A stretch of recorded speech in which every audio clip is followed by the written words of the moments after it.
ଶିକ୍ଷକ ଏବଂ ତାଙ୍କ ସମେତ ସମସ୍ତ ବିଦ୍ୟାଳୟର ଶିକ୍ଷକ ଏବଂ ଶିକ୍ଷୟିତ୍ରୀ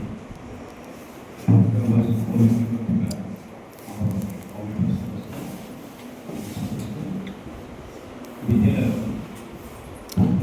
ସମସ୍ତଙ୍କୁ ସ୍ୱାଗତ।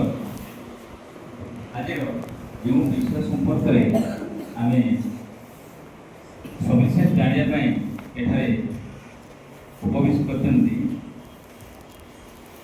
ତାହା ହେଉଛି ଆମର ପ୍ରାକୃତିକ ବିପର୍ଯ୍ୟୟ ସମୟରେ ଏକ ଘଟଣା ବିଜୁଳି ଆଉ ଘଡ଼ଘଡ଼ି।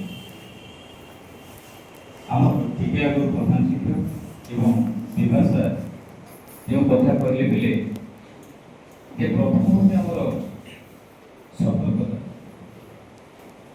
ଆମେ ସତର୍କତା କେବେ ଅବଲମ୍ବନ କରିବା ନା ଯେତେବେଳେ ଆମେ ସଚେତନ ହେବା। ତେଣୁ ଏହି କାର୍ଯ୍ୟକ୍ରମର ମୁଖ୍ୟ ଉଦ୍ଦେଶ୍ୟ ଆମେମାନେ ଜାଣିଛନ୍ତି ପିଲେ ଖରାଦିନେ କାଳବୈଶାଖୀ ଆସେ,